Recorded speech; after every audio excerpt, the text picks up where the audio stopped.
Hello and welcome to ज़रा हट के। मुबश्शिर ज़ैदी और ज़रार खुड़ो का सलाम कबूल कीजिए। आज जुमा है, आपकी कॉल्स भी ली जाएंगी, लेकिन पहले एक मौजू जिसके ऊपर सब बात कर रहे हैं वो कि इमरान खान साहब ने जो 9 की 9 सीटें पर MNAs के इस्तीफ़े कबूल किए थे, स्पीकर राजा परवेज़ अशरफ ने, इमरान खान ने उन तमाम सीटों पर ख़ुद लड़ने का फ़ैसला किया है। उसमें से 3 सीटें कराची की हैं, 3 KP की हैं और साथ ही जो 2 रिज़र्व सीट्स थी शीरी मज़ारी और शंदाना गुलजार की, उसके बारे में भी फ़ैसला होगा।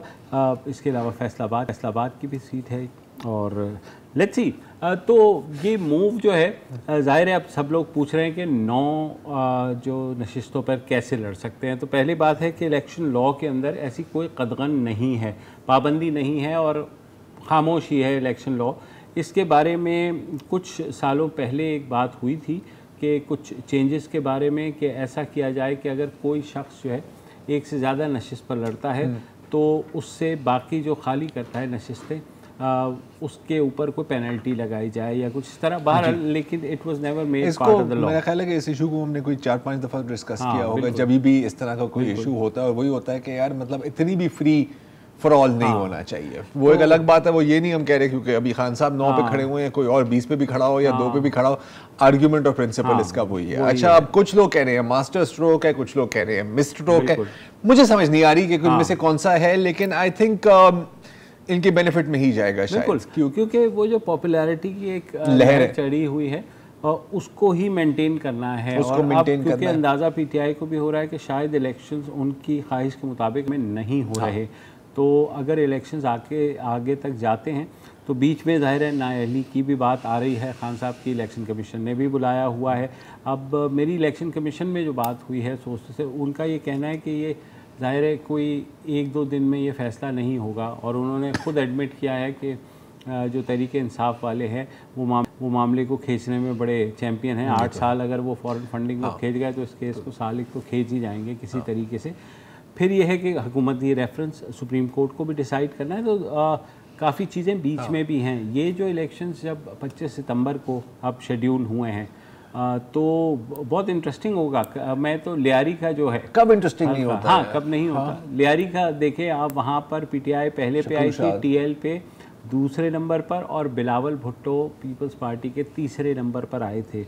तो पीपल्स बहुत ज़रूरत है लियारी तो बराबर में हम जाके देख भी सकते, बिल्कुल देख भी सकते कि PTI के लिए एक मौका इसलिए भी है कि अगर अब यहाँ जो लोकल बॉडी इलेक्शंस हो रहे हैं 28 को, उसके साथ साथ NA 245 जी के बाई इलेक्शंस भी हो रहे हैं जिस पे आमिर लियाकत की जो रहलत की वजह से वो सीट खाली हुई थी। बहुत इंटरेस्टिंग होगा। कराची के एक सियासी दर्जा हरारत का उनको एक आइडिया हो जाएगा। और एक तो देखो, एक तो बात आपकी बिल्कुल सही है कि जो ये पॉपुलैरिटी का मोमेंटम चल रहा है उसको बरकरार रखना है, ठीक है। दूसरा फिर हुकूमत को तंग भी करना है, बिल्कुल, क्योंकि वहां पर वो नाअहली के कर रहे होते हैं, यार आप नाअहली के कर रहे हैं, मैं 9 की 9 सीटों पे खड़ा हो रहा हूँ, अब बोलो। अच्छा, अगर जीत भी गए, चलो फर्ज करो 2-3 सीटें हार भी गए, कोई बड़ी बात नहीं। सपोज 6 सीटें जीत गए, रखनी तो एक भी नहीं है, बिल्कुल एक भी नहीं है ना, क्योंकि अभी पहले से ही आपने रिजाइन करना है, तो फिर उनसे रिजाइन होंगे, फिर दोबारा ताकि ये चलता रहे, ताकि ये चलता रहे और एनर्जी भी बंदा दिखाए कि यार मतलब इतना दम है कि भाई हम 9 की 9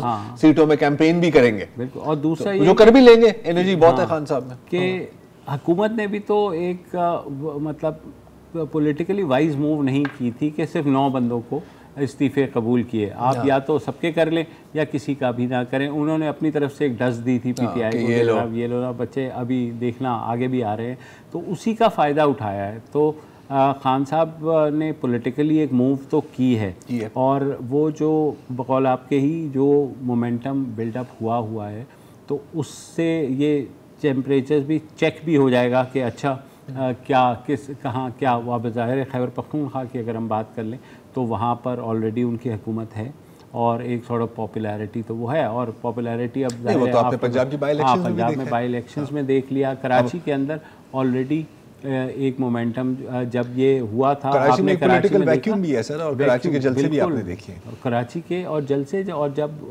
वोट ऑफ नो कॉन्फिडेंस के बाद आपने देखा था कि जो क्राउड इकट्ठा हुआ कराची में, वो फिनोमिनल था। तो बहुत इंटरेस्टिंग सूरत हाल होने वाली है। तो हमने सोचा कि थोड़ा अपना आपको जो है हमें भी माल बेचना होता है सर। जूनियर तजज़ियाकार जो हैं आपके सामने कुछ पेश कर ले, वरना सीनियर तो जाहिर है आपको पता है वो तो पेश करते ही रहते हैं। बिल्कुल। तो अब कॉल्स की तरफ जी वापस आते हैं। हमारे पहले कॉलर हैं हमारे दोस्त कामरान अली नवाबशाह से। जी कामरान। अस्सलाम वालेकुम। वालेकुम अस्सलाम।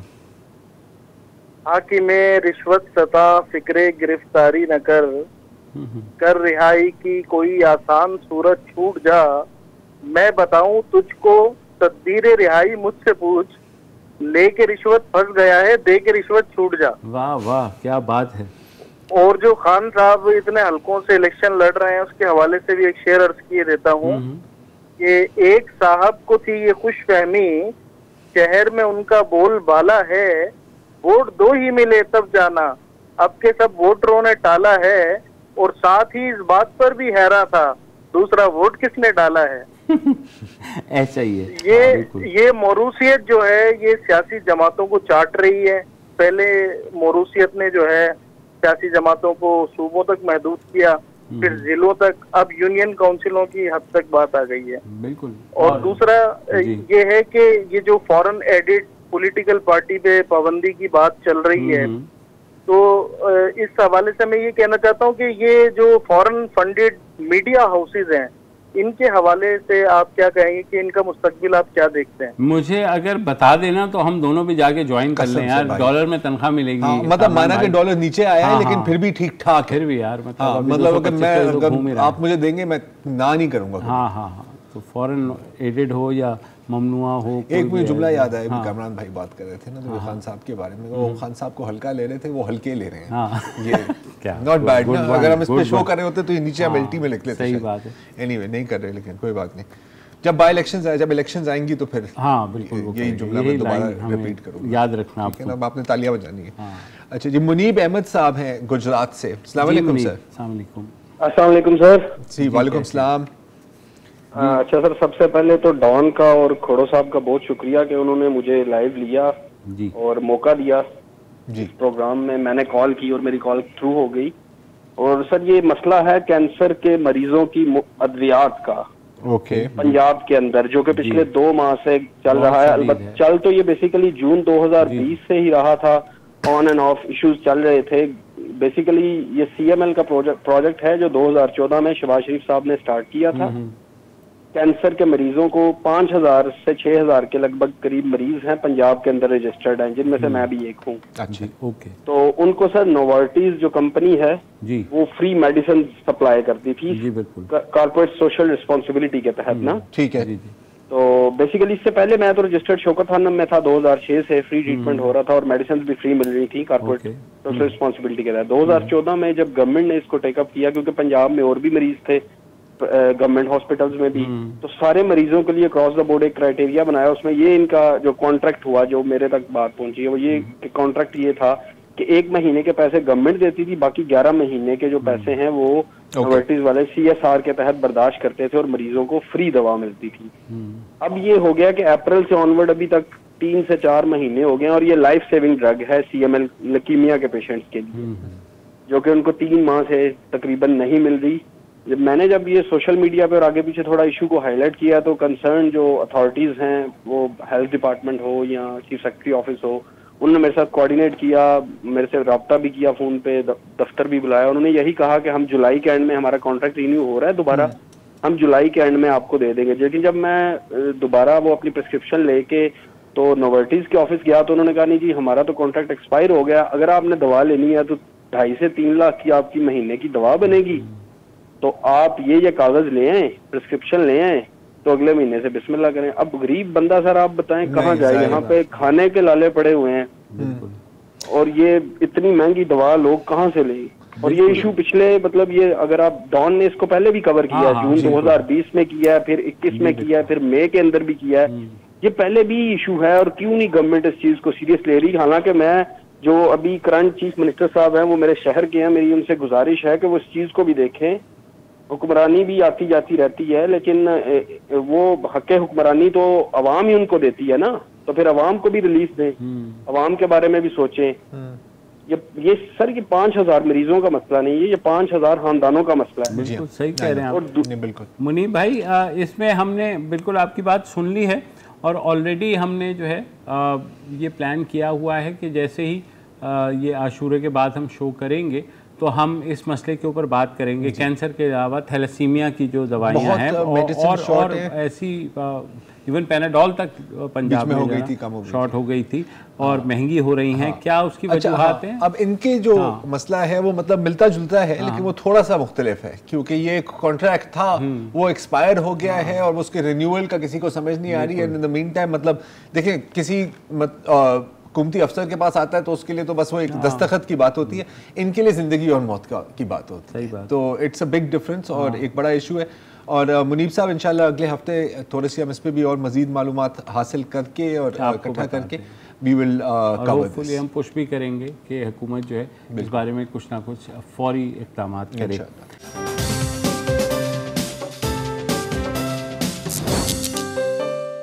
राहिल अशर हैं जी कराची से। जी राहिल भाई। जी अस्सलाम वालेकुम। वालेकुम अस्सलाम। अच्छा जी, मैं आज बात करूंगा बीइंग आर्मी पर्सनल फैमिली। मेरे वालिद जी फौज में थे और माशाल्लाह मुझे फक्र है कि 43 से 71 तक उन्होंने 5 एक्टिव वॉर रूम में हिस्सा लिया और मेरा खानदान तकरीबन 8-10 लोगों ने 65-71 की वॉर में हिस्सा लिया। ये जो आज DGISPR का बयान है, ये मैंने सोशल मीडिया पे 2-3 दिन से देख रहा था। दुख हुआ है बे इंतहा। मैं अपनी काफी हद तक जबान, क्योंकि लाइव शो तो जाहिर है कि मैं ऐसा नहीं हूँ कि कोई ऐसी बात करूं, पर दुख, अफसोस और कराहियत हुई है कि इनको सोशल मीडिया वालों को जो जिसके हैं मेजॉरिटी पता चल गया कि जी ये PTI के हैं और इनका जो लीडर है वो एक ही है, वो इमरान खान है। इन लोगों को उठा के जो सोशल मीडिया वाले इंक्लूडिंग इमरान खान, इनको 1 महीने के लिए LOC पे भेज दें। जरा उनसे पूछें जिनके वालिद, जिनके भाई, जिनके बेटे, जिनके मियाँ शहीद हो गए हमारे कल के लिए, इनको अंदर थोड़ी सी भी, मैं क्या बोलूं, थोड़ी सी भी शर्म और हया नहीं है कि जी शहीदों को तो बख्श दो भाई। आप सियासतदानों को करें, जिसको मर्जी करें, पर जो हमारे शहीद, जिनसे हमारा कल, उन्होंने कल के लिए अपनी जान कुर्बान कर दी, बॉर्डर पे हंसते हंसते कुर्बान हो जाते हैं। वो नहीं सोचते कि उनका 6 महीने का बेटा, वो वालदा देखें जिन्होंने 4 बेटे इस मुल्क पे कुर्बान कर दिए, उनका इस वक्त क्या हाल है। आप जरा देखें, आपसे मेरी रिक्वेस्ट है, प्लीज इसको आज इस प्रोग्राम में आप 1 मिनट के हाईलाइट करें। DGISPR ने बहुत अच्छी बात की, उन्होंने कहा जी दुख, और यही वजह थी कि आरिफ अलवी साहब, तो उन्होंने साफ कह दिया कि जी आप मत आइएगा। मैं तो खैर, मेरा दिल तो चाह रहा था कि आरिफ अलवी वहाँ जाएं और वहाँ जो उनको फेस करना पड़े वो फिर पूरी PTI इमरान खान को समेत को पता चले कि जी जो हमारे डिफेंडर हैं, जो हमारी इस मुल्क के लिए अपनी जानें कुर्बान कर देते हैं, उनकी शोधा को अगर हम इस तरह की मार्क्स देंगे और सोशल मीडिया पे उनको गंदा करेंगे तो अवाम का रिएक्शन क्या आता है। बहुत शुक्रिया जी, अस्सलाम वालेकुम। बिल्कुल राहिल भाई, जिस दिन ये वाकया हुआ था उस दिन तो चले ब्रेकिंग न्यूज़ थी, फिर जब ये खबर फैली उसके अगले रोज यही बात की थी कि इतना बंदे को घटिया नहीं होना चाहिए। जो जिस किस्म की बातें की गई हैं ना, अब मतलब ये नहीं कहूँगा कि काबिल मजम्मत है, क्योंकि ये एक बहुत छोटी बात होती है। मुझे समझ नहीं आती कि किस तरह के लोग होते हैं जो इस तरह की बातें करते हैं। अगर खुदा ना खास्ता उनके घर कुछ ऐसा हो, कोई इसकी आधी बात भी कर दे, वो गले काटने पर आ जाएंगे। लेकिन क्योंकि आप बैठे हुए हैं कंप्यूटर के पीछे, क्योंकि आपने किसी को खुदा बनाया हुआ है, उसके नक्शे कदम पे आपने चलना है, तो जो भी आपके मुंह में आया आपने बक दिया। उसके साथ साथ वो फेक US एम्बेसी की ट्वीट भी अटैच कर दी। ये एक फेक अल जजीरा का स्क्रीनशॉट भी है टिकर के साथ, आपने जरूर देखा होगा, 1000 बंदों ने व्हाट्सएप किया होगा। तो यही है सर, जो झूठ पे पल रहे हैं फिर वो ऐसी बातें करेंगे और क्या होगा। लेकिन बहुत अफसोसनाक है क्योंकि ये हादसा जो एक नेशनल ट्रेजेडी था। Core commander Quetta plus DG coast guard और जो भी उसमें शहीद हुए, टोटल 6 लोग, तो वो सैलाब ज़दगान की ऑपरेशन की निगरानी कर रहे थे। दे वर ऑन ड्यूटी, लोगों की मदद कर रहे थे। उन्हें शहादत जैसे भी हुई है, क्रैश में हुई, लेकिन वो बहरहाल एक नोबल कॉज के लिए अपनी ड्यूटी कर रहे थे। तो मैं ये कह नहीं सकते कि शर्म करें, नहीं वो ये नहीं, कुछ नहीं कह सकते। हाँ। और ना ही वो सुनने के लिए तैयार हैं। एक ही फ़ायदा होता है इस चीज़ों का, और फ़ायदे का लफ्ज़ भी मैं थोड़ा केयरफुली इस्तेमाल कर रहा हूँ, कि कुछ लोगों की असलियत सामने आ जाती है। मैं बस इतना ही कह सकते हैं इसके ऊपर। समर गुल हैं पेशावर से। जी समर। अस्सलाम वालेकुम। वालेकुम अस्सलाम। जी सर, कैसे हैं आप? ठीक है सर, अल्लाह का शुक्र। जी सर मैंने सवाल करना था। एक तो सबसे पहले अल्लाह ताला हमारे मुल्क पे अपना फजल करम करे, आमीन, और अल्लाह मजीद आफात से हमें बचाए। आमीन। और जो शुहदा हैं बलूचिस्तान में, अल्लाह ताला उनके भी दर्जात बुलंद करे, अल्लाह ताला हमें सब्र दे। सर मेरा सवाल तो लोकल है, पेशावर के एक सर्कुलर रोड है जी सर। यहाँ पर तकरीबन हमारी अपनी गवर्नमेंट है, हमने भी जो है पीटीआई को सपोर्ट किया है, यानी आज दिन तक सपोर्टर हैं। सर सर्कुलर रोड पे एक बस चलती है, भाड़े की बस। वो पुराने जमाने में जो बड़ी बसें होती थी ना जी सर, तो वो एक बहुत बड़ा इशू है यहाँ पर जो है लोकल ट्रांसपोर्ट का। हमें बहुत ज्यादा सर्कुलर रोड पे मसला है सर। हमारा एमएनए जो था वो हाजी शौकत अली था, चूंकि वो तो इस्तीफा दे के साइड पर हो गए हैं। समर बेलोर जो हैं, अरुण बेलोर की वाइफ, वो हमारी एमपी हैं, न वो नोटिस ले रही हैं। अभी जो है सर वो हमारा जो एडमिनिस्ट्रेटर है सर जुबैर अली, उसके नोटिस में भी उस तक बात पहुंचाने की कोशिश की है सर, वो भी नहीं कर रहे। आप लोगों के तवज्जुह से सर हम चाहते हैं कि इसको जो है लाजमी तौर पे सर वज़ीर आला करे, जो भी करे सर। तो हमारी रिक्वेस्ट है कि ये जो सर्कुलर रोड है यहाँ पर, हमें अगर आप अपने किसी नुमाइंदे से मालूमात करें। एक तो वो इतनी स्पीड में जाते हैं, दूसरा औरतें नहीं चल सकती, बच्चे नहीं चल सकते, बूढ़ों को वो ऐसे धक्का दे के उतारते हैं। तो ये बहुत बड़ा इशू है सर। ठीक है, ठीक है। आपके तवज्जुह से अल्लाह रब्बुल इज्जत। आपने कहा समर बिलोर साहिबा आपकी एमपी है? हाँ, समर बिलोर है। अच्छा ठीक है जी बिल्कुल, हम इसको देखते हैं और हाईलाइट भी करेंगे। हमारे जो पेशावर के ब्यूरो चीफ हैं उनकी तवज्जो भी इस तरफ यकीनन होगी ऑलरेडी। हम उनसे तफसीलात लेके और फिर जो कंसर्न अथॉरिटीज़ हैं उनको भी भेजते हैं। होपफुली ये मसला हल होना चाहिए, क्योंकि इतना बड़ा मसला नहीं है। तारिक निसार हैं कराची से। जी तारिक साहब। जी अस्सलाम वालेकुम। वालेकुम अस्सलाम। अपना ज़रार भाई मुबश्शिर साहब, मैं ये कहना चाह रहा था कि इस वक्त हमारे माशरे में जो टॉलरेंस जो है, बर्दाश्त जो है बहुत हो गया है। और ख़ासतौर पे सियासी जो मामला है वहाँ पर तो हम जो है ना वो बिल्कुल एक दूसरे के दर पे हो गए हैं, और कभी किसी के डायलॉग वाली बात या गुफ्तगू शनीक पर हम यकीन हमारा खत्म हो रहा है। और दूसरी जानिब ये है कि हम समझते हैं कि बाद सियासी जमातों पर या सियासी रहनुमा पर पाबंदी लगाकर उन्हें मंजरनामे से हटा देंगे, तो ये भी हमारी बड़ी भूल है। मुझे अच्छी तरह याद है कि सबसे पहले पाकिस्तान में कम्युनिस्ट पार्टी पर पाबंदी लगी थी, लेकिन आज भी कम्युनिस्ट पार्टी एग्जिस्ट करती है।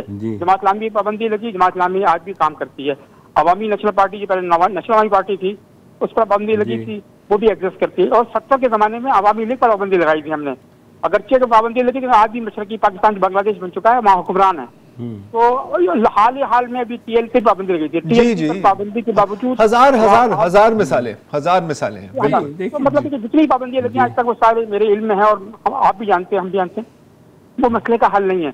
तो सियासी मैदान में सियासी मुकाबला होना चाहिए। हम समझते हैं कि मुखालिफ को बिल्कुल मतलब एमुलेट कर दें, तो ये एमुलेशन वाला काम चलता नहीं है, कभी चलेगा नहीं। तो हुक्मरानों को चाहिए, खासतौर पे इन लोगों को, कि भाई ये 14 पार्टियां हैं, ये मुख्तलिफ ख्याल हैं, इनके साथ भी बड़ी ज़्यादतियां हुई हैं, और यहाँ पर एक रात में जो है ना वो कायद बदल दिया गया है। ये तो वो कम से कम उन लोगों को चाहिए जो इसके विक्टिम रहे हैं, वो कम से कम अपने रुझानात को, अपने ख्यालात को जो है ना वो मुस्बत रखें। अताउल्लाह मेंगल की पार्टी हो गई, या ये एमकेएम हो गई, या अली खान की पार्टी, ये सब ये विक्टिम है। ये इन विक्टिम्स को चाहिए कि वो इस तरह की किसी एक्टिविटी में शरीक ना हो जो जिससे मुल्क का मफाद और ज़्यादा खराब तर हो जाए, और ये अनारकी फैलेगी, आवाम का नुकसान होगा। और हम वैसे माशी बुरहान का शिकार हैं इस वक्त, जिसका तस्करा आप सब जानते हैं, मतलब उसमें बात करने की जरूरत नहीं है। तो उसमें कोई भलाई नहीं होगी, बल्कि हम बदतर पोजीशन में चलेंगे। नहीं तारिक साहब, 100% बात है, एंड आई थिंक हम कंप्लीटली एग्री करते हैं। मसला है कि कोई कभी सबक नहीं सीखता। ये हम अच्छी तरह से पता है। जो नैब के मुतासरीन हैं उन्होंने ही फिर नैब को किसी और के पीछे लगा दिया, and so on and so fourth. 62-63 की तलवार से जिनके सर कलम किए गए थे, वो चाहते हैं कि यही तलवार इस्तेमाल की जाए। घूम फिर कर तलवार वापस आपके सर को कलम कर देगी। लेकिन इतनी दूर का कौन सोचता है सर? जब आप इख्तिदार में आते हैं तो आप समझते हैं कि यार नहीं, इस बार ना सर, इस बार प्लान हमारा कामयाब होगा। कभी कामयाब नहीं होता। तो ऐसा ही है। उम्मीद है कि किसी दिन ये बदलेगा, लेकिन मेरा ख्याल है कि मेरी जिंदगी में सबसे बड़ा सबक यही है कि आप तारीख से कुछ नहीं किया। यही है, बिल्कुल ऐसा ही। अच्छा, ये आज की बात नहीं है, पिछले 8000 सालों से यही है। और ये नहीं बदल, हमारे मुल्क में नहीं बदलना है, जब से मैं बता रहा हूँ, वो इंसान नहीं बदलते, यही चल रहा है। अच्छा, मोहम्मद अमजद साहब हैं फैसलाबाद से। अस्सलाम वालेकुम सर। वालेकुम सलाम। वालेकुम जी भाई। हेलो जी। अच्छा सर, मैं ये कह रहा था कि पहले 3 महीने पहले आप पीछे चले जाएं तो सारे कह रहे थे महंगाई महंगाई महंगाई, पूरा मीडिया शोर मचा रहा था महंगाई के मामले में। आज सर 3 महीने हो गए हैं, सारों ने महंगाई में चुप की हुई है। सर इसी को आप रोशनी डालेंगे?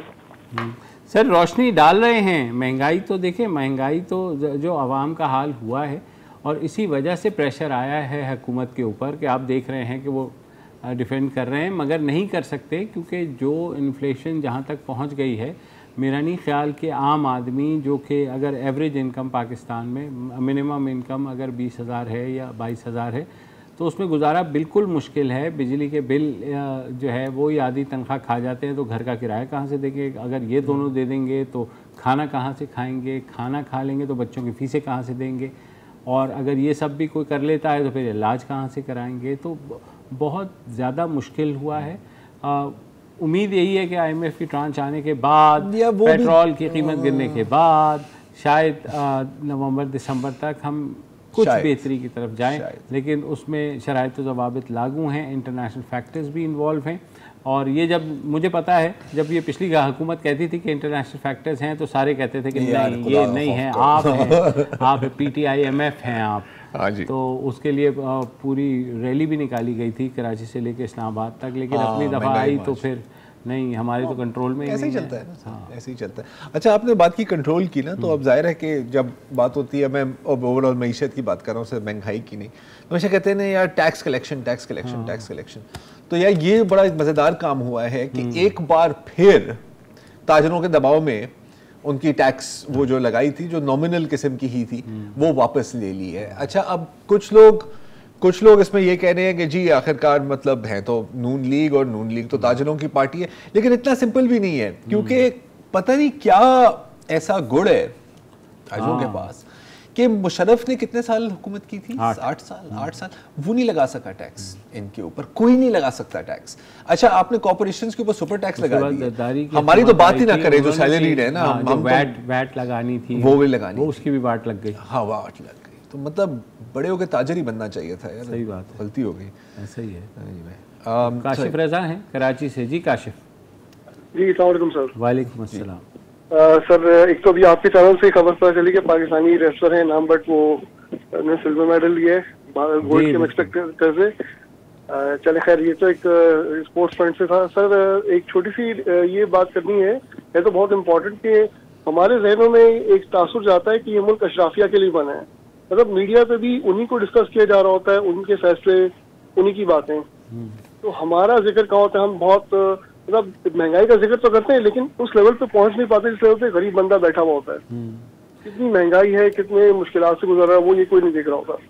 काशिफ ऐसा ही है, और ये तासुर नहीं है, ये हकीकत है कि हमारा मुल्क जो है वो अशराफिया के शिकंजे में है।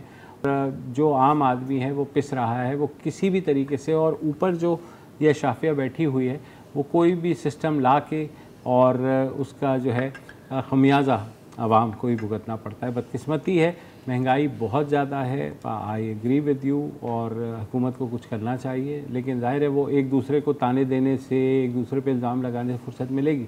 शायद आवाम की तरफ भी देख लें, एक वक्फा ले लें।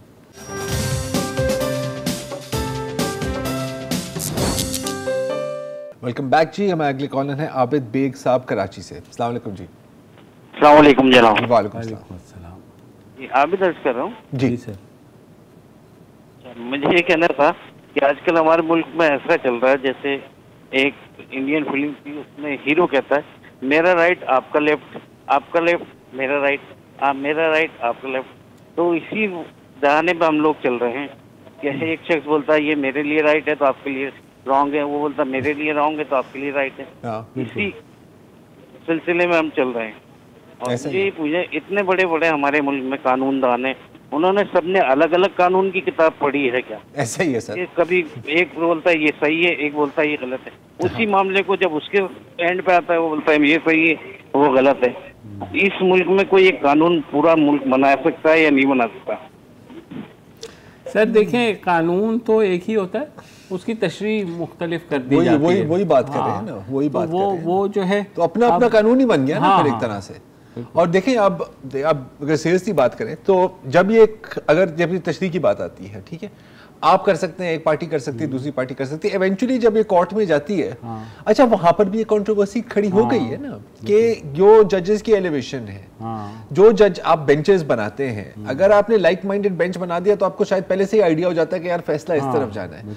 तो पॉइंट इज कि किसी भी इदारे में कौन सी कोई क्रेडिबिलिटी बची है? अब तो स्याह सफेद है, दिन रात है, दूध है दूध, कोका कोला है। मीडिया में भी एंकर इंट्रो देता है और व्यूअर को पता लग जाता है कि ये किस जमात को जो है ना, वो तो वैसे नामों से ही पता लग जाता है, लेकिन वो तो एक अलग बात है। एक एंकर अपने आप से इंटरव्यू कर रहे होते हैं या all on thing, but chambers बन गए हैं ऐसा ही है। लेकिन बिल्कुल आबिद साहब, और मजाक के अलावा कभी कभी बंदे का खुद भी, हमारा भी सर घूम ही जाता है कि यार कौन सही कह रहा है कौन गलत कह रहा है। अच्छा, मसला एक ये भी है कि जब ये चीज़ें अदालत में जाती है ना, तो एक उनकी इंटरप्रिटेशन अदालत की भी एक जजमेंट कुछ आती है, दूसरी जजमेंट कुछ आती है। अच्छा, दूसरी जजमेंट में कहते हैं कि सर पहली जजमेंट में हो सकता है हमारे से गलती हो गई हो, या फलां जज साहब ने इस दफा तो उन्होंने ये कहा कि फलां जज साहब ने ये गलत कह दिया, तो अब हम क्या करें। अच्छा, लेकिन वो फैसला आपका बरकरार है। अगर गलत कह दिया तो फिर वो फैसला गलत हुआ या नहीं हुआ यार। तो वही दैट्स माय पॉइंट ना, कि बंदा मतलब वो क्या कहते हैं ना, मैं कितने अपनी मंजी ढावा।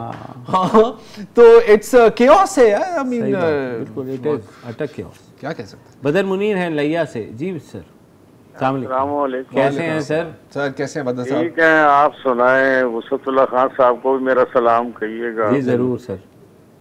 दो छोटे छोटे से सवाल करना चाहता हूँ। एक इलेक्शन का एक राग लपा जा रहा है। हर इलेक्शन पर एक धांधली का भी इल्जाम लगता है, जो मतलब हार जाता है वो दूसरे पे धांधली का इल्जाम लगाता है। मेरा ये कंसर्न नहीं है, मैं ये पूछना चाहता हूँ कि आखिर क्यों धांधली की जाती है, इसका फायदा किसको होता है, वो क्या फायदा लेते हैं? अच्छा। या क्या फायदा लेना चाहते हैं? मतलब आप ये पूरी 85 से लेकर अब तक ये सिलसिला चला आ रहा है। बिल्कुल। दूसरी बात मैं एक अर्ज करना चाहता था कि ईरान के एक हमारे जनरल कासिम सुलेमानी मूसवी साहब की शहादत हुई, बड़ा अफसोस हुआ उस वक्त। पूरी दुनिया में मुसलमानों ने अफसोस किया। उसके पस्से मंजर में मोटिव्स क्या थे जिन्होंने उनको शहीद, वो थोड़ा सा हमें नरेट कर दें ताकि हमें समझ आ जाए। तीसरी बात भी ये करना चाह रहा था कि इमरान खान साहब अक्सर भुट्टो साहब का नाम लेते हैं और अपने आप को बहुत सारे लोग मिलाने की कोशिश करते हैं। उनके तो बड़े गुनाह थे या कारनामे थे, उनकी शहादत की वजूहात जो भी थी। तो हम ये समझना चाह रहे हैं कि जो अपने आप को उनके साथ मिलाते हैं, इमरान खान साहब के क्या कारनामे हैं जो अमेरिका साहब इनके इतने मुखालिफ हो गए, और जो भी जिसको भी निकाला जाता है वो पहला इल्जाम मिलिट्री एस्टेब्लिशमेंट पे लगाता है। आखिर क्यों? मतलब वजह क्या है कि वो मोर से इल्जाम मिलिट्री एस्टेब्लिशमेंट को, कोई वोट को इज्जत दो, कोई कुछ कहता है, कोई कुछ, कोई कैंगरू कोर्ट्स कहता है, कुछ फ्लाई मखलूक वगैरह वगैरह वगैरह। तो एक तो ये हम समझना चाह रहे हैं कि इसमें मतलब मसला लोगों को क्यों ट्रक की बत्ती के पीछे लगाया हुआ है और क्या इश्यूज चल रहे हैं। बदर मुनीर साहब, आप तो बहुत समझदार हैं और बड़े पॉलिटिकल वर्कर रहे हैं, पता आपको है, बस सुनना हमारे आप मुंह से चाह रहे हैं। ऐसा ही है। और देखें, एस्टेब्लिशमेंट का जो रोल है पाकिस्तान की सियासत में, वो आपको पता है 1950 की दिहाई से है और इसको ख़त्म होना चाहिए। सब लोग कहते हैं सियासी रोल ख़त्म होना चाहिए। इवन डिक्टेटर्स के दौर में भी जब ये आवाज़ उठती थी तो वो कहते थे हमने सियासी सेल जो बने होते हैं ISI में वो बंद कर दिए हैं, लेकिन पता लगता है कि वो बंद नहीं हुए और इन्वॉल्वमेंट चलती रहती। तो मेरे ख्याल में अब सोचना इस्टेब्लिशमेंट को भी होगा कि वो क्या करना चाहते हैं। एक लेबॉर्ट्री है, 1950 से एक ही तजर्बा हो रहा है, एक ही रिजल्ट आ रहा है, फिर भी वही तजर्बा हो रहा है। एक और मसला भी है ना सर, एस्टैब्लिशमेंट सिर्फ उस वक्त बुरी होती है जब वो आपके खिलाफ हो। बिल्कुल। यू सी, जब एस्टैब्लिशमेंट आपके हक में होती है तो फिर तो उसको बड़े फख्र से वन पेज कहा जाता है। इससे तो ये मिसाली सिविल मिलिट्री रिलेशंस है, बल्कि बोस्ट किया जाता है और इनफैक्ट उनके कंधे से पे बंदूक रख के भी फायर की जाती है कि यार थोड़ा हौला हाथ रख, नहीं तो आपको पता है कि हमारे पीछे कौन खड़े हुए हैं, और ये आपको भी पता है अच्छी तरह से। हम सबको इस तरह की बातें सुनने को मिली हैं एट वन टाइम और द अदर। इलेक्शन कमीशन का तो इलेक्शन कमिश्नर का तकर्रुर न्यूट्रल्स के कहने पे कर दिया था उस वक्त कुछ और था, तो मतलब एक तरह से मिसाली अंडरस्टैंडिंग थी। अब देखो, माना के तारीख है, माना के एक रिकॉर्ड है, लेकिन इसका ये मतलब नहीं है कि हर एक चीज आप एस्टैब्लिशमेंट पे भी डाल सकते हैं। तो एक बड़ा एक कन्वीनियंट स्केपगोट भी बन जाता है। स्केपगोट क्यों बनता है? स्केपगोट इसलिए बनता है कि इन्वॉल्वमेंट होती है, तो जाहिर है फिर जो भी वजीर आजम हटता है या हटाया जाता है, वो कहता है कि सर यही कसूरवार थे, और गलत नहीं कहता। नहीं, गलत नहीं कहता, लेकिन मुकम्मल तौर पर सही भी नहीं कहता ना। क्योंकि जब वो आपको लाए थे तो उस वक्त तो कोई कसूरवार नहीं था ना सर। हाँ, उस वक्त तो वो दूसरे कहते थे खलाई मखलूक, मुल्क के मफाद में इससे उससे बेहतर फैसला नहीं था। हाँ मतलब अच्छा नहीं, जब अब जीटी रोड पर, क्योंकि ये जो नैरेटिव है हाल में, अगर हम देखें, मैं पुरानी बातें नहीं करूंगा, हाल में ये नैरेटिव किसने बुलंद किया था? तो नवाज शरीफ ने किया था और नून लीग ने किया था, खलाई मखलूक ये वो। अच्छा, वोट को इज्जत दो। अच्छा, अब पीटीआई वही बातें कर रही है, सिर्फ खलाई मखलूक नहीं कह रही, वो न्यूट्रल्स कह रही है। तो क्या फर्क पड़ा? बहुत क्या फर्क हुआ? हाँ, उस वक्त तो बड़े खुश थे, अब एकदम खुश नहीं है। अगर दोबारा से राय जाएंगे, अब दोबारा खुश हो जाएंगे। एग्जैक्टली। तो वही है कि मतलब किसको उल्लू बना रहे हैं? सियासतदानों को भी ये सोचना होगा कि अपने बल पे आप सियासत करें। आपने अगर कॉम्प्रोमाइज़ करके या एस्टेब्लिशमेंट के कंधे पे चढ़ के आना है, तो जाहिर है फिर आप अपने आप को रहमो करम पे भी तो छोड़ रहे हैं ना। पता है मसला क्या है? वो पता है करते भी क्यों है? उनको डर होता है कि अगर हमने नहीं किया तो कोई और कर लेगा। यही है ना। मैं हमेशा चौधरी शुजात साहब की एक बड़ी बात बताता हूँ। जब वो मुशर्रफ का साथ देने का उन्होंने फैसला किया, काफिली बन गई, तो रिपोर्टर्स बड़े जज्बाती होकर उनके पास पहुँचे कि सर साहब ये आपने क्या किया और जमहूरियत को ये नुकसान पहुँच जाएगा, और आपने क्यों किया? तो उन्होंने बड़े मज़े की बात की। उन्होंने कहा कि अर्जी सारिया ने भेजी सी, मंजूर साड़ी हुई है। तो बस बात यही होता है कि एप्लीकेशनें सबकी पड़ी होती हैं, और ये है कि सबसे ऊपर किसकी एप्लीकेशन पड़ी है वो मैटर करती है। अच्छा, इसमें ये नहीं होता, इसमें साथ ही साथ उस पार्टी की जो पॉपुलैरिटी होती है वो भी फैक्टर इन्वॉल्व होता है। अब कराची में ये नहीं है कि मुस्तफ़ा कमाल के सर पे, मुस्तफ़ा कमाल को अब वो नहीं जिता सकते आप उसको कराची में ना, फॉर दैट मैटर एक क्लीन स्वीप नहीं कर सकते, उसके लिए बहुत लंबा ही झुर्लू फेरना पड़ेगा, बहुत ज़्यादा। तो कुछ चीज़ें ऐसी होती हैं क्योंकि इलेक्शन डे के से पहले होता है जो कुछ होता है, तो प्री इलेक्शन इंजीनियरिंग भी होती है। बिल्कुल। तो सारे फैक्टर्स इन्वॉल्व हैं, लेकिन जब तक सियासतदान ख़ुद को पेश करते रहेंगे as a tissue paper to be used, sorry to say, तो ये सिलसिला नहीं रुकेगा। मतलब कि ना ही समझें। हाँ।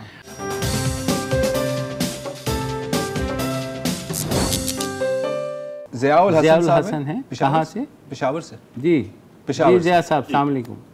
वालेकुम अस्सलाम, आप सबको मेरा सलाम। वालेकुम अस्सलाम। जी सर। जैदी साहब को तो ट्विटर पे फॉलो करता रहता हूँ। मैं एक गुजारिश करना चाहूँगा, जिसपे मैं चाहता हूँ कि तमाम सियासतदान मिल बैठ के सोचें, और एक सवाल मैं आप लोगों से करना चाहूँगा।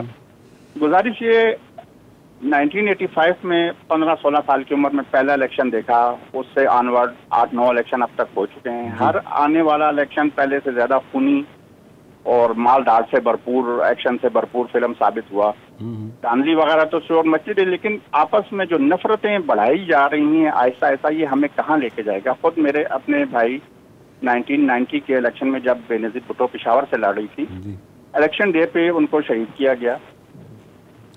उसने ये है कि सियासतदान कब मिलके बैठेंगे, ये आवाम है जो उनके वोटर हैं, इनको इस कत्ल मकातले पे उकसाने की बजाय इनको प्यार मोहब्बत से रहना कब सिखाएंगे?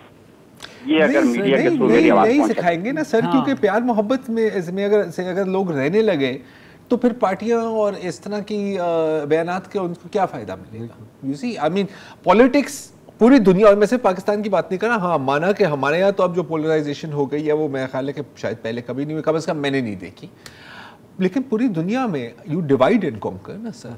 आप यूनाइट करके तो किसी को नहीं कॉन्कर कर सकते। दूसरा ये कि पॉलिटिक्स ऑफ हेट्रेड जो है ना, वो सबसे ज़्यादा लोगों को अपनी तरफ मुतवज्जो करती है और आसान है, आसान भी है। और कि आपने एक रेटरिक पे अपनी बयानियाँ खड़ा कर दिया और लोग धड़ाधड़ आ गए ये सोच करके कि आप सच बोल रहे हैं, जबकि आप जो टोटली रेटरिक के ऊपर अपनी और अगर ये भी नहीं समझ सोच रहे ना कि तो देखो पीपल नीड समवन और समथिंग टू ब्लेम।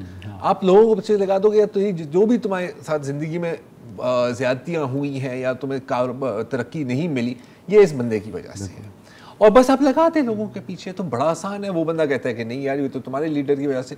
तो सब ने अपनी मतलब वोट बैंक सिक्योर करके रखी हुई है साइड पे, एक दूसरे को गालियां देंगे। ये तो ऐसा ही है कि शहद की मक्खी के छत्ते के पास अगर आप हों और मैं आपकी पीठ पे हल्का सा शहद लगा जाऊं तो मतलब ब्लेम करना है ना, एक दाग लगाना है। अफसोस की बात है ज़िया साहब कि मेरा तो ख्याल है कि अभी तो ऐसा ये तो और मतलब मुझे शुरुआत है अभी। दुख ये हुआ कि इमरान खान साहब कह रहे हैं कि वो तालिबान के साथ मिलके बैठ जाएंगे, लेकिन इन चोरों डाकुओं के साथ मिलके नहीं बैठेंगे, which is I mean eventually तो आपको करना पड़ेगा। नहीं करना पड़ेगा, हाँ नहीं वो करना तो फिर और नहीं करेंगे तो फिर हम जाहिर है जो कह रहे हैं ज़ियाउल हसन साहब, वो हम उसी तरफ ही जाएंगे, मजीद तो चले गए हम उसी तरफ। हाँ तो अब जो इंतखाबात होंगे उसमें मजीद वो तो ऐसे होंगे, आपकी सोच। सही बात। डॉक्टर अहमद हैं कहाँ से? सॉरी जुड्डो से, सिंध से। जी जी जी डॉक्टर अहमद साहब। अस्सलाम वालेकुम ज़रार साहब, मुबशर साहब आपको। अभी मैं ज़रार साहब ने जो अभी जिक्र किया इंस्टीट्यूशंस के टूटने का, तो एक तो मेरा उसमें ये कमेंट है कि क्या ये कर्मा नहीं है कि पहले जो डेमोक्रेटिक इंस्टीट्यूशंस थे, पॉलिटिशियन और ये सारी चीजें, उनको ऐसा इमेज बनाया गया कि उनकी वैल्यू खत्म हो गई, और अब कुदरत ने सर्किल किया है और वो इदारे जो इमेजेस बनाते थे अब उनके इमेजेस जो हैं वो खुद ही खुद टूट रहे हैं। हालांकि उनमें हमारे पॉलिटिशियन का तो ना तो अहलियत है ना ही कंट्रीब्यूशन है। तो एक तो इस पे जरा कर लीजिएगा। और दूसरा एक बड़ा इशू है जो पानी का है कि सारा साल दो साल हमारे पास पानी नहीं होता, फिर जब हमारे पास आता है तो हमारे पास डाउन स्ट्रीम कोटली में कोई डैम नहीं है। तो या तो ट्रस्ट डेफिसिट है कि ये सिंध में कोई डैम नहीं बनाते हैं। सिंध में पानी आएगा तो भी सारे पाकिस्तान का पानी होगा ना सर, सिंध की जमीनें भी तो पाकिस्तान की जमीन है ना, अगर यहाँ पे आबादी होगी तो इनकी होगी। तो इस पे जरा कमेंट करें, यहाँ पे डैम क्यों नहीं बनता? ऐसी क्या साइंस है जो इनको समझ नहीं आती कि सिंध में कोई डैम बने? अच्छा, पहला जो आपका सवाल है साईं, 100% ये कारमा है। एक तरह से अच्छा भी लगता है कभी कभी के या घूम फिर के अब सबकी ही चिराग बुझ रहे हैं ना, हवा तो किसी की नहीं है। जी कारनामा से कारमा, नॉट बैड, ये भी हेडलाइन लिख लो, किसी दिन काम आएगी। जहाँ तक मेरा ख्याल है कि आप जो बात कर रहे हैं ना वो शायद डैम्स की इतनी नहीं, लेकिन क्योंकि जो डैम्स बनते हैं, अगर आप बात करें वाटर स्टोरेज की बात ज़्यादा हो रही है, तो मेरा ख्याल है कि शायद, अब मैं एग्जैक्टली मेरे को हाइड्रोलॉजिकल इंजीनियर तो नहीं हूँ, लेकिन जो पानी आता है मेरे ख्याल कि अगर रेजर्वार्स और इस तरह की चीज़ों में स्टोर हो, क्योंकि जो हाइड्रो इलेक्ट्रिक डैम बनते हैं वो बनते हैं अप रिवर जहाँ पर फ्लो ज़्यादा होता है, और ज़ाहिर आपको पता है कि big dams are a very expensive project, लेकिन ये जो मिनी डैम्स और वाटर रेजर्वार्स हैं, हाँ इसकी तो आपको अशद ज़रूरत है, बिकॉज अभी वो मेट्रोलॉजिकल डिपार्टमेंट कि हम कह रहे थे ना कि 180% ज़्यादा मानसून आया है, तो इसको अगर हम स्टोर कर ले, आपको पता है कि फिर अगली रेस्ट ऑफ द ईयर तो ड्राई ही रहेगा ना हमारे यहाँ, तो कितना बेहतर होगा। तो मेरा ख्याल है कि डैम्स शायद सही लफ्ज़ नहीं है, रेजर्वार्स या इस तरह के चेक डैम्स, इस तरह की चीज़ें बिल्कुल ऐसे तो होना चाहिए। बिल्कुल। और कोई सलमान में देख लेना आप, सुलेमान में जो पानी आया है सारे का सारा, वो उसने सब बर्बाद कर दिया। छोटे मोटे डैम्स लोगों ने अपने उससे बनाए थे, वो भी। अब ये एक और मसला है कि जब इतना फ्लो है तो आप कैसे उसको करोगे, बट अगेन ये फिर इसके लिए हमें किसी प्रॉपर इंजीनियर से बात करनी होगी, हम तो ऐसे ही हवाई फायर ही मार रहे हैं ना यहाँ पर। जाहिद शरीफ हैं जी लाहौर से। जी भाई, जी जाहिद साहब। हेलो जाहिद साहब की कनेक्शन। फयाज हुसैन है मुल्तान से। जी फयाज साहब। अस्सलाम वालेकुम जी। वालेकुम सलाम। हाँ जी, क्या हाल है जी? फयाज हुसैन बोल रहा हूँ मुल्तान से जी। जी फरमाइए। हाँ जी, वो ऐसा है, मैं एक बात करूँ, आज से 20-25 साल पहले एक मॉडल टेस्ट पेपर होते रहे हमारे मैट्रिक में या मिडल में, उसके पीछे फिक्रा लिखा होता था जी। वो फिक्रा ये था, उसमें लिखा था चोर भी गए चोर चोर, चोरों से खबरदार रही है। ऐसा ही है। हाँ। ये इमरान खान साहब जो है ना जी, ये सारी दुनिया को चोर कहते रहे, असल में ये खुद चोर थे। तो ये मुझे बात अब समझ में आई है, और मैं काफी अरसे से ये बात कह रहा था कि यार ये बंदा मुझे ऐसे ही लगता है। और ये फॉरेन फंडिंग केस जो आया जी, तो ये तो उसी पे आप इस सिलसिले में क्या कहेंगे? मैं तो बड़े अरसे में दिल में बात थी, मैं चाहता था आपके प्रोग्राम की तरफ से मैं ये कहूँ कि ये फिक्रा बिल्कुल आप परफेक्ट आता। माशाल्लाह मुबश्शिर ज़ैदी साहब भी बैठे हैं, आप ज़रार खुड़ो साहब भी बैठे हैं, आप भी इस चीज़ पे गौर करके ना, इससे तो आपने एक दफ़ा ज़रूर कमेंट्स लेने मुझे लाजमी। ठीक है, आप क्या कहते हैं? देखिए बिल्कुल मसला यही है कि आप जब मुखालफीन के ऊपर इल्ज़ामात की बारिश कर देते हैं तो ये नहीं सोचते कि अपने बैकयार्ड में क्या चल रहा है। और अब जो जिस मुश्किल में इमरान खान फंसे हैं ममनुआ फंडिंग केस में, तो ज़ाहिर है जब फंडिंग आ रही थी, हर किस्म की सपोर्ट थी, तो उन्होंने सोचा कि बस हर चीज़ चलेगी। तो लेकिन अब फंसने पे आए हैं तो जाहिर है ये चीज़ें हैं। और ये इस वक्त उनके पॉलिटिकल करियर को सबसे बड़ा धचका अगर मैं समझता हूँ है in terms of obviously his electoral politics. अगर वो नाअहल हो जाते हैं तो जाहिर है, नहीं मैं ये नहीं कह रहा कि उनका जाहिर है कोई करियर ख़त्म होने वाला है, लेकिन एक उन्हें तवील कानूनी जंग के अंदर फंसाया जाएगा। और जाहिर है उनकी अपनी सुनाई सी लग रही है, सुनाई सी लग रही है। हाँ वही ना, तो अकाबा पे अगर हो सकती है, फिल्म देखी है। हाँ, अकाबा पे हो सकती है तो पजामा नहीं तो ये फिल्म चलाई थी यार। हाँ बिल्कुल, और कुछ नहीं बदलता पाकिस्तान के अंदर, वही तरीके रहते हैं, पेंतरे होते हैं, बस किरदार बदल जाते हैं। इसके साथ ही आज का प्रोग्राम ख़त्म करते हैं जी, और दोबारा हाजिर होंगे। इजाज़त दीजिए, खुदा। अस्सलाम वालेकुम। अगर आपको हमारे शो पसंद आया है तो प्लीज़ हमारे YouTube चैनल को सब्सक्राइब करें, और अगर मुनासिब समझे तो इस वीडियो को लाइक भी कर लें, तो कोई हर्ज नहीं है, और शेयर भी कर लें और कमेंट भी कर दें जी, वरना वो सब ऐसे ही लिखते रहेंगे। और ये जो दोनों कह रहे हैं ये कर लें जी प्लीज़, नहीं तो हमें भी घर जाना है, मैं आपके कंप्यूटर में नहीं रहना 24 घंटे। सही बात।